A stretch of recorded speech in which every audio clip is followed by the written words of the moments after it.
hello guys जोंनि बर' हारिनि आदै मादै आदा बाजैनि फंबाय बिनानावमोन लोगोसे बर' हारिनि आंगो लोगोफोर आंनि मुं प्रकाश नार्जारी नोंथांमोना नायदों PMJDY चेनेल गोजोन फुंबिलि बयनिसिमबो जासिहरबाय फारि फारि माखासे खोथाफोरखौ बुंफोरलांबाय थागोन गिबियावनो हायार सेकेन्डारि फार्स्ट इयार एग्जामा माला जागोन नङा होमबा आंनाव कमेन्ट खालामनानै सोंहरबाय थादों आदा माथो बिनि सोमोन्दै आपडेट गैया माथो एग्जामा गैया जादिया माला जाफिनगोन बेखौ सोंहरबाय थादों सो नाय जायफोर higher secondary first year exam होगोन बिथांमोना खोनासंना ला नोंसिनि एग्जामा 25 मार्च 8 एप्रिलसिममोन बाट बे केन्सेल जाबाय लोगोफोर आरो बिनि गेजेराव दा गोदानै फिन आपडेट जागोन बाट बे माला एग्जामा जागोन बेखौ मिथिथ'वा बा जागोन बा जाया बेखौबो मिथिथ'वा बेलेग जायगाथिंजायबो बेबायदिनो केन्सेल जादों मानो थाखाय बा भाइरासनि थाखाय बे भाइरासानो गासिबो फुरा आसामखौ बा भारतखौ बा बुहुमखौनो लकडाउन बायदि खालामनानै दोनजोब्बाय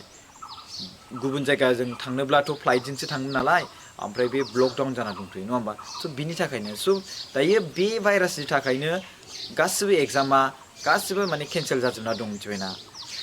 स' दायो आपडेट फैथ'वाखै गोदानै स' गोदानै आपडेट फैबा नोंसोर मिन्थिखागोन आरो नोंसोरनो खोन्थागोन आरो नोंसोरनो खोन्थाग्रा लोगोफोरानो गोबां थागोन मिथिबायना स' आंबो आपडेट खालामना होगोन दे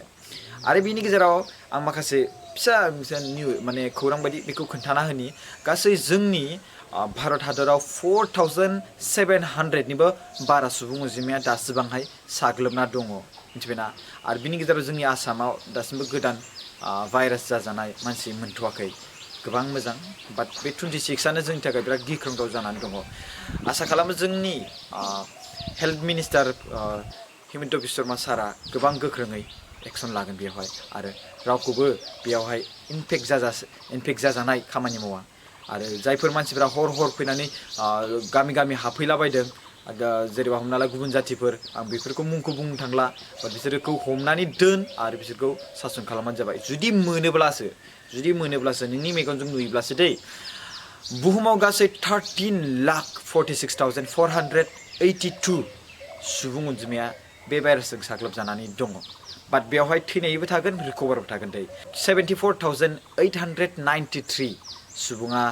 बे भाइरासजों थैबाय आरो बिनि गेजेराव 2,78,695 सुबुङा रिकभार जाबाय दासिबांहाय गासै 9,93,094 सुबुङा बे भाइरासजों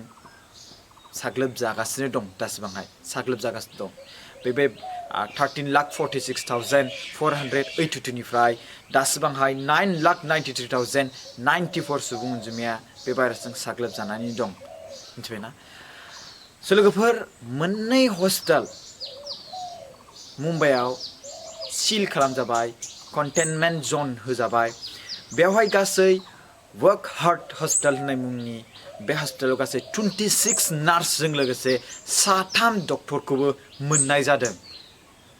बे भाइरासजों साग्लोबजानाय स' बिनि थाखायनो बै वर्क हार्ट हस्पिटालखौ सिल खालामबाय बन्द' खालामथ'नानै दोनथ'नाय जाबाय दा बेवहाय फैनोबो मोना आरो थांथ'नोबो मोनथ'वा आरो बिनि गेजेराव मोनसे जाबाय जास्लक हस्पिटाल गासै बेवहाय at least 10 इमप्लयि with including nurse 6 nurse आरो बाकी 4 स्टाफ गासै टटेल 10 इमप्लयि माने खामानि मावग्रा मानसिफोरखौ बे जास्लक हस्पिटालाव मोननाय जादों आरो बे जास्लक हस्पिटालाबो बन्द' जाथ'बाय जास्लक हस्पिटाला ओरैबायदि गिदिरमोन मुम्बाइआव आं दाख्लैहाय बेरायनायावबो नोंथांमोननि सिगाङावहाय भिडिअ'आव बे बाथ्राखौ बुंदोंमोन आं बिराद दामि हस्पिटाल होननानै बाट बे हस्पिटाला दायो बन्द' जाथ'नानै दं लोगोफोर दायो एसेबांबा गिदिर हस्पिटाल मुम्बाइआव बे बन्द' जाथ'बाय मानो होनोब्ला डिउ टु मा बे भाइरासनि थाखायनो जुदि हस्पिटालावबो मोनोब्ला जुदि हस्पिटालनि खामानि मावग्राफोरखौ मोनोब्ला होमबा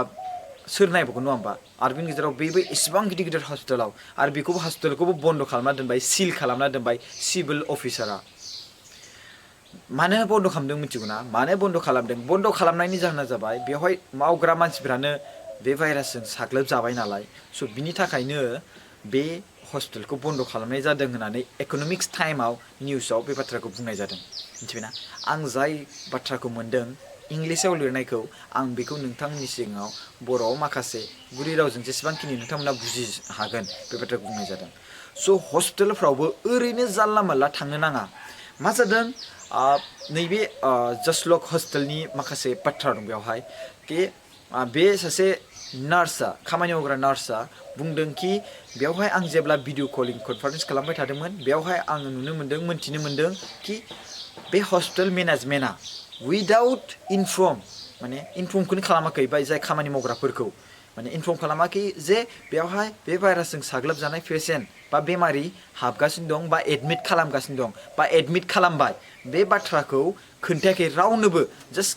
गोसोबायदि एडमिट खालामनानै दोनदों बाट बिसोरथ' मोनथियामोन नङा होमबा बिसोरथ' मोनथियामोन सासेल' बे भाइरासजों साग्लोबजानाय बेमारि मोननानै दंमोन बाट बेखौबो बिसोरो माने मोनसे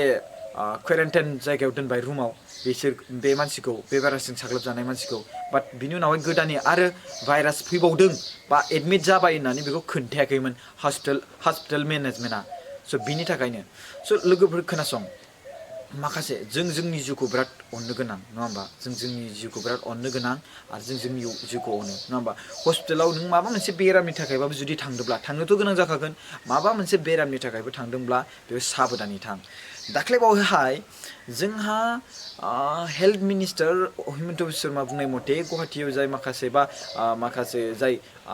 बेमारिफोरखौ जाय सिलचराव दोनदों सिलचर माने मेडिकेल कलेजाव दोनदों बेवहाय ट्रिटमेन्ट खालामनो थाखाय स' बेवहाय बाहेर खिरखियावनो खुदै गारहरदों जायफोर बे भाइरासजों साग्लोबजानानै दं बिराद गिख्रंथाव जाथाय मानो गारहरनांगौ गोनांथि बाहेरावहाय बे खुदैखौ नङा होमबा मानि थाखाय गारहरनो गोनांथि जादोंब्ला सिङावनो गोबां गासिबो फेसिलिटि होजोबदों जानाय लोंनाय गासिबो फेसिलिटि होजोबदों मानो खिरखि खुलिनानै मालायनाव नांथों मालायाबो जाथों होननानै मानो गारहरनो गोनां बेखौ दाख्लैहाय आङो निउसाव नुदोंमोन जोंहा हिमन्त बिश्व शर्माया बुंदोंमोन दाख्लै आं निउस नायदोंमोन लोगोफोर प्रधान मन्त्रि जन धन योजना एकाउन्ट दङ प्रधान मन्त्रि जन धन योजना PMJDY